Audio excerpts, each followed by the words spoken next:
ஐயா வணக்கங்கய்யா. மணி சார் வணக்கம். வணக்கம். எப்படி இருக்கீங்க? நலமா இருக்கேன். இந்த 2026 புத்தாண்டு எப்படி இருக்கு? உலக ரீதியா எப்படி இருக்கு? கோச்சாரமா எப்படி கிரகங்கள் அமைஞ்சிருக்கு அப்படிங்கிறத பத்தி சொல்லுங்க. கண்டிப்பா சொல்லிடலாம். இனிய புத்தாண்டு நல்வாழ்த்துக்கள். 2026 உங்கள் அனைவருக்கும் மிகச்சிறந்த பொற்காலமாக மன நிம்மதியும் இறைபலமும் உங்களுக்கு கூடி நீங்கள் உங்கள் குடும்பத்தோடு ஆயுள் ஆரோக்கியத்தோடு வாழ எல்லாம் வல்ல பரம்பொருளை இந்த நேரத்திலே தியானிக்கிறேன். எல்லாருமே எப்போ நியூ இயர் வரும், நியூ இயர் வந்தா நமக்கு இந்த வருடமாவது நம்ம லைஃப்ல ஒரு முன்னேற்றம், வளர்ச்சி, வெற்றி இதெல்லாம் கிடைச்சிடாதா? நம்ம இந்த வருஷம் வீடு கட்டிட மாட்டோமா? நமக்கு இந்த வருஷம் ஒரு குழந்தை கிடைச்சிடாதா? நமக்கு இந்த வருஷம் ஒரு கல்யாணம், நமக்கு ரொம்ப நாள் வெயிட்டிங்கில் இருக்கிற கல்யாணம் நடந்துடாதா? ஒரு இடம் வாங்க மாட்டோமா? ஒரு வேலை கிடைக்காதா? படிப்புக்காக வெளியூர் வெளிநாடு போக மாட்டோமா? ஆரோக்கியம் மீட்டெடுக்க மாட்டோமா? இப்படி பல விதத்திலையும் அவர்களுக்கு கேள்வி இருக்கும். இந்த நியூ இயரை கொஞ்சம் எதிர்பார்த்து மக்கள் காத்துக்கிட்டு இருப்பாங்க. அப்படி 2026 வருது.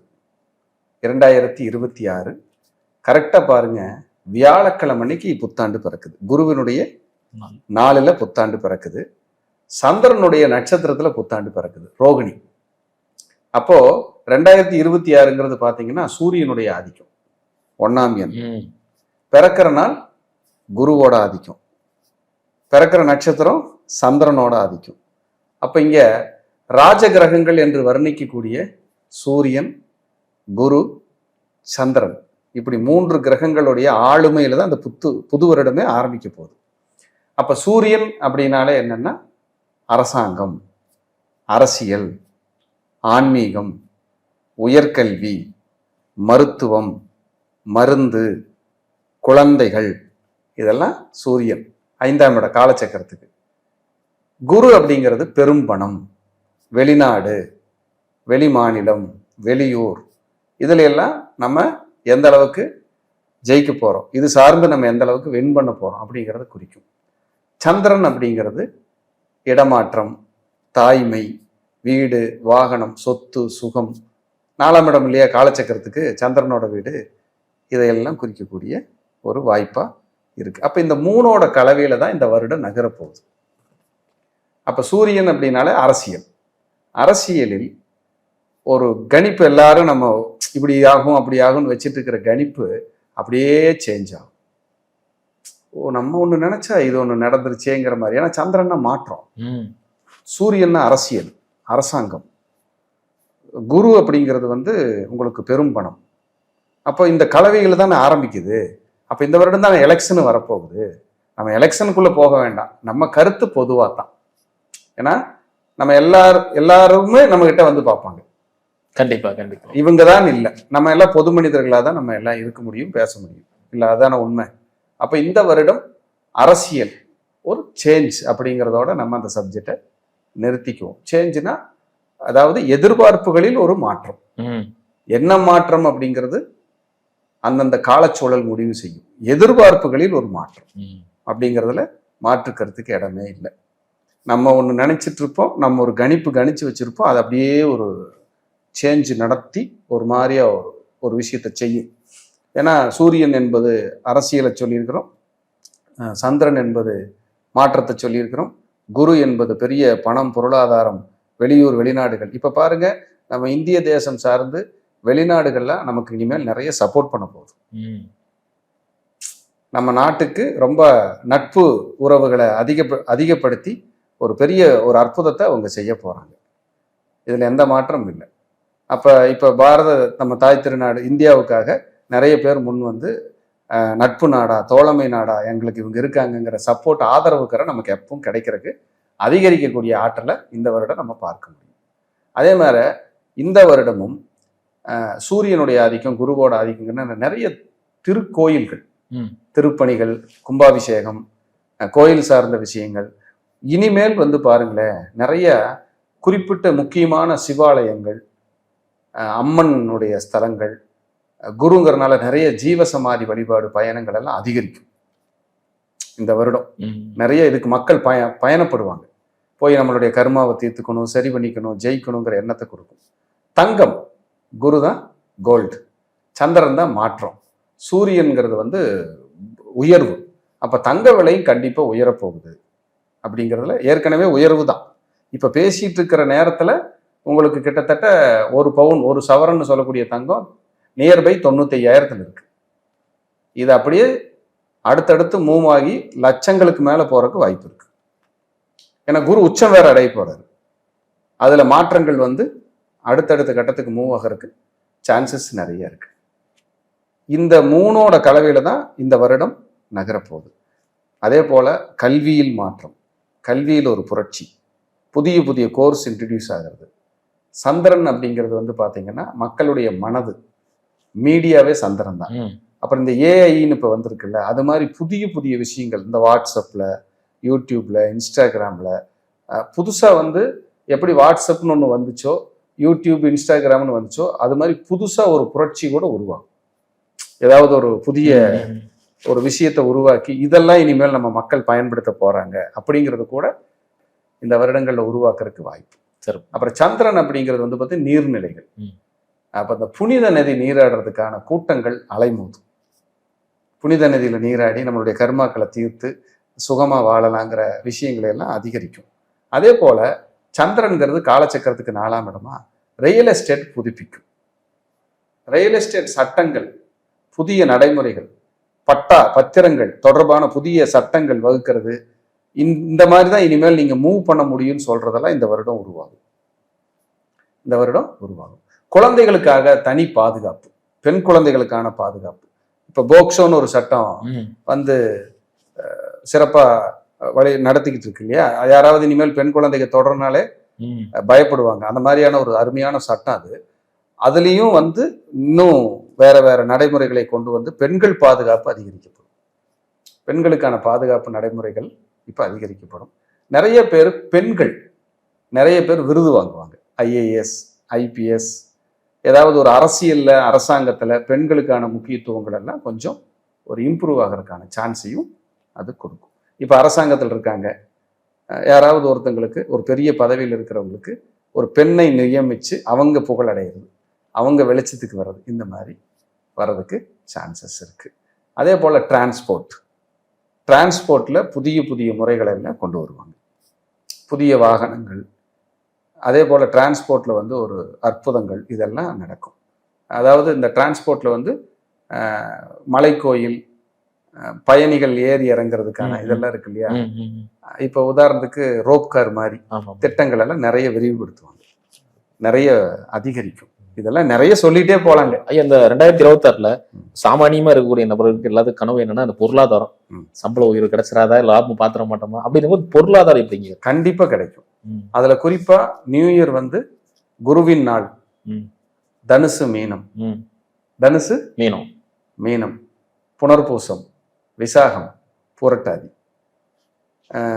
சூரியனுடைய ஆதிக்கம் எண்ணு 2026. அப்ப சிம்மம், கார்த்திகை, உத்திரம், உத்திராடம். அப்ப சந்திரனுடைய நாள் கடகம், ரோகிணி, திருவோணம், ஹஸ்தம். இந்த நட்சத்திரக்காரர்களுக்கெல்லாம் ஒரு விமோச்சனம் உண்டு. இந்த நட்சத்திரக்காரர்களுக்கு ஒரு விமோச்சனம் கட்டாயம் உண்டு.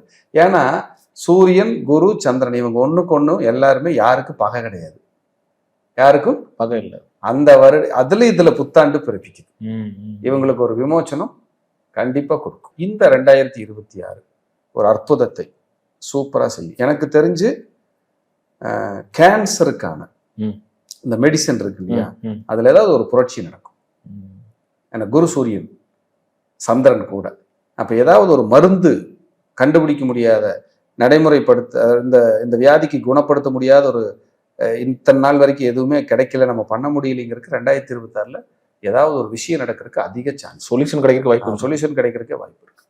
ஏதாவது தவிர்க்கவே முடியாது, ஐயோ இந்த வியாதி அனுபவிச்சுதான் ஆகணும் அப்படின்னா கேன்சர் மாதிரியான வேற ஏதாவது வியாதிகள் இருந்தால் கூட அதுக்கு மருந்து கிடைச்சு குணமாகறக்கோ அல்லது மருந்துகளுடைய விலையில வந்து குறைச்சு மக்களுக்கு பயன்படும் வகையிலேயே அரசு கண்டிப்பா நடவடிக்கை எடுத்து செய்வாங்க. மத்தியிலையும் சரி மாநிலத்திலும் சரி ஏதாவது ஒரு முயற்சிகள் நடக்கும். குறிப்பா அரசாங்க மருத்துவமனைகள் இம்ப்ரூவ் ஆகும்.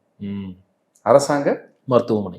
இந்த எய்ம்ஸ் மாதிரியான மருத்துவமனைகள்லாம் இருக்கு இல்லையா, பெரிய பெரிய ம். இதெல்லாம், அதெல்லாம் வந்து டெவலப் ஆகும். சிறப்பு. நம்ம தமிழக அரசு கூட நம்மளுடைய நிறைய இடங்கள்ல அரசு மருத்துவமனைகளை விரிவுபடுத்தி ம். அதை வந்து மல்டி ஸ்பெஷாலிட்டி ஹாஸ்பிட்டல் மாதிரி பிரம்மாண்டப்படுத்தி அடுத்த கட்டத்துக்கு கொண்டு போற நடவடிக்கைகள் இந்த பிரபஞ்சம் நமக்கு கொடுக்கும். சிறப்புங்க. ஏன்னா ஐயா, அது கூட அவங்களுக்கு நல்ல ஒரு மூவா இருக்கும் மக்களுக்கு. ஏன்னா மருத்துவம் வந்து மக்களுக்கு ரொம்ப கண்டிப்பா, முக்கியம் இல்லையா? கண்டிப்பா. அதெல்லாம் இந்த மாதிரி 2026 ஒரு புதுப்பிச்சு அதை நடைமுறைக்கு கொண்டு வரக்கான சாத்தியங்களை நிச்சயமா அந்த பிரபஞ்சம் எல்லாருக்கும் சப்போர்ட் பண்ணணும். ஏன்னா யாருமே நோய் இல்லாத வாழ்வு வாழணுங்கிறது தான் என்னுடைய வாழ்த்து. ஐயா, அதே மாதிரி பாத்தீங்கன்னா அக்ரிகல்ச்சர், விவசாயம் எப்படிங்க இருக்கு? 4ஆம் இடம் தான் கால்நடை விவசாயம். குரு சூரியன்லாம் இருக்குது. இந்த தடவை வந்து இந்த பால் சம்பந்தமான இது ம். விவசாயிகளுக்கு மாடு பால் விலையெல்லாம் கொஞ்சம் உயர்ந்து ம். அவங்களுக்கு நன்மை கொஞ்சம் நன்மை நடந்து, ஏன்னா மக்களுக்கு அது ஒரு வகையில சின்ன சுமை வந்தா கூட ம். ஆனா விவசாயிகள் நல்லா இருப்பாங்க. கண்டிப்பா. ஏன்னா அவங்க காலையில 2 மணிக்கு எந்திரிச்சு பால் கறந்து மக்களுக்கு கொண்டு போய் வீடு வீடா விநியோகம் பண்ணி எத்தனை கஷ்டப்படுறாங்க. ஸோ அவங்களுக்கு இது ஒரு விமோச்சன காலமாக இருக்கும். அதே போல விவசாயிகளுக்கு விவசாயம் மழை பெஞ்சு நல்ல செழிப்படையும். ம். ஏன்னா சந்திரன் ம். ரோகிணிங்கிறது சந்திரன். மலைக்கானவரே சந்திரன் தான். குருங்கிறது வந்து செழுமை, சூரியன்கிறது வந்து வளர்ச்சி. அப்ப மழை பெஞ்சு விவசாயமும் இந்த ரியல் எஸ்டேட்டும் விவசாய பூமிகளும் செழிப்பா இருக்கும் சிறப்பு. அப்படிங்கிறது என்னுடைய பொது கருத்தை முன்வைக்கிறேன். இது யாருக்காகவும் யாரையும் சார்ந்து குறிப்பிடுகின்ற எந்த கருத்தும் இல்லைங்கிறத இந்த நேரத்துல பதிவு பண்ணி இது பொதுவான பலனா நம்ம பேசிடுறோம். ஐயா, இப்ப நம்ம ஒவ்வொரு ராசிக்கான பலன்களை வந்து நம்ம பார்த்துடலாம். ஐயா, இப்ப நம்ம பார்க்கக்கூடிய ராசி மிதுன ராசி. மிதுன ராசிக்கு இந்த 2026 எந்த வித பலன்கள் இருக்கு, எப்படி இருக்கு, பிரச்சனையில இருந்து காப்பாற்றப்படுவார்களா அப்படிங்கிற விஷயத்த சொல்லுங்க ஐயா. கண்டிப்பா சொல்லிடுறேன்.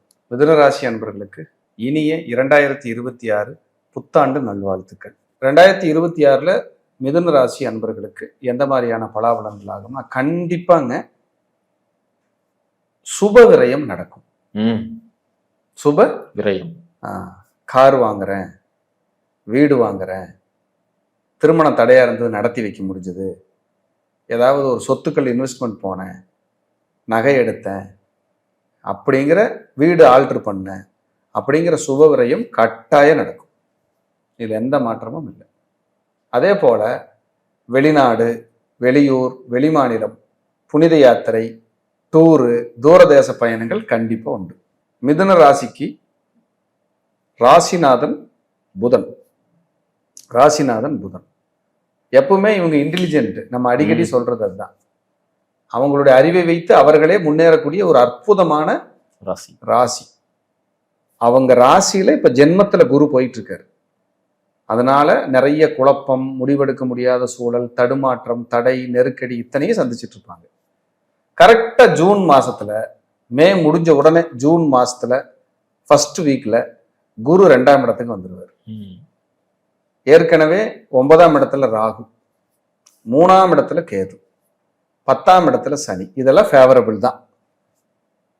இப்போ இவங்களுக்கு அந்த குருவும் ஃபேவரபிள் ஆகுது. எனக்கு தெரிஞ்சு மேசம், ரிஷபம், மிதுனத்துல இந்த ஃபர்ஸ்ட் 3 ராசியில ஒரு ஜாக்பாட், ஒரு முன்னேற்றம், ஒரு வளர்ச்சி மிதுனத்துக்கு உண்டு. எக்ஸலண்டா இருக்கும்.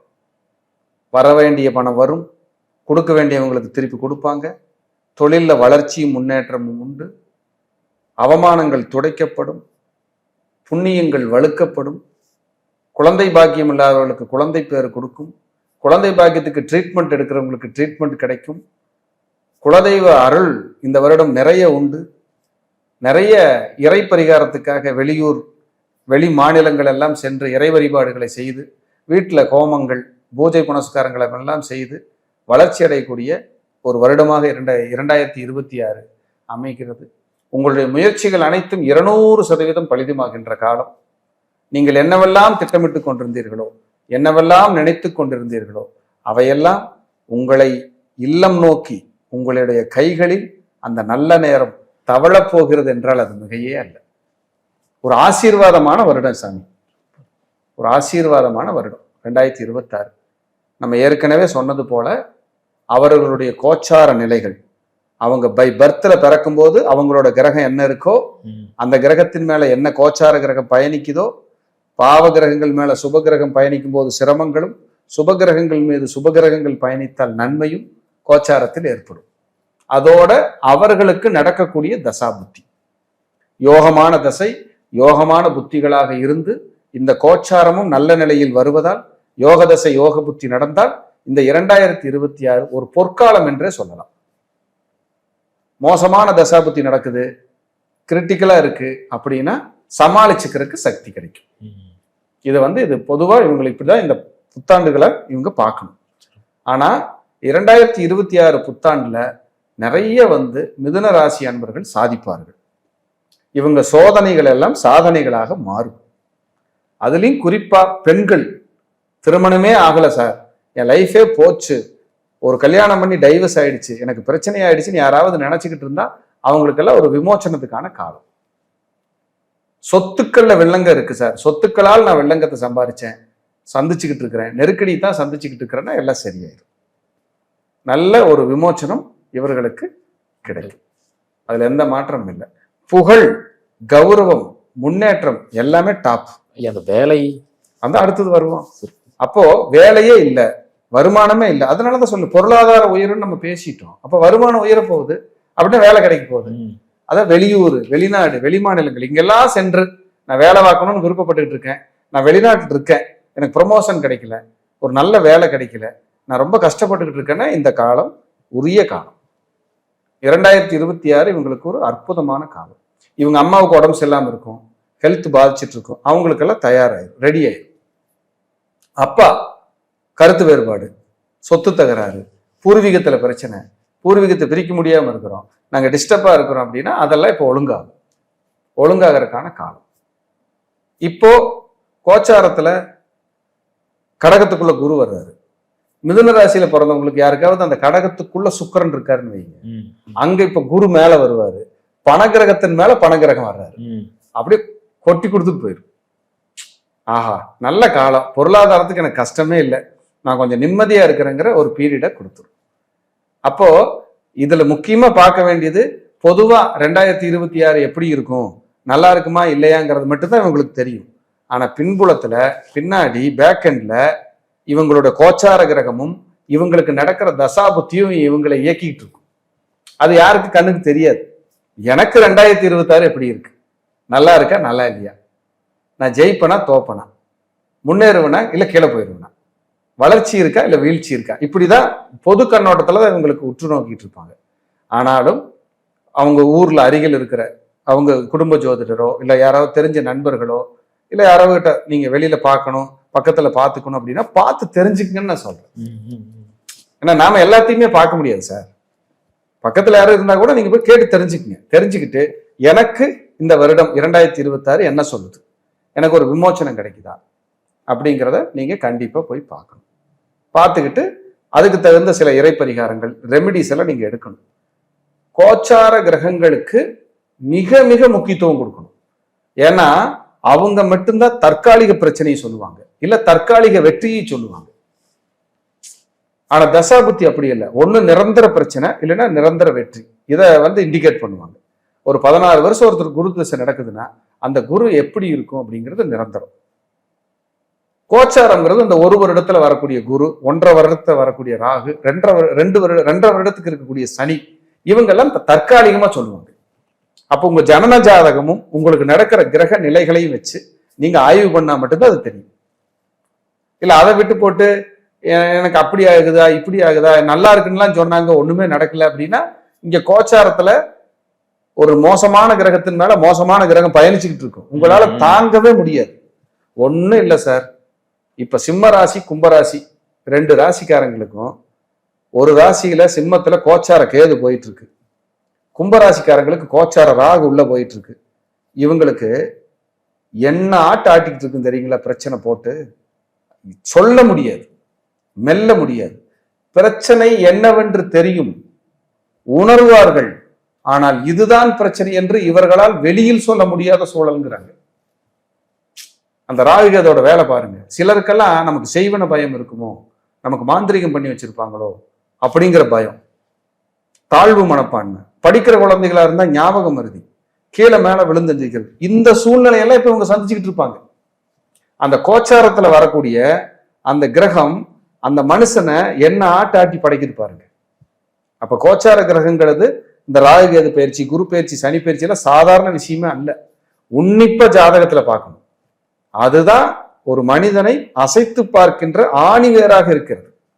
அவர் வாழ்வாரா வீழ்வாரா இதெல்லாம் தற்காலிகத்தை சொல்றேன் நான், நிரந்தரத்தை சொல்லல. நிரந்தரத்துக்கு நீங்க தசாபுத்திக்கு தான் போகணும்.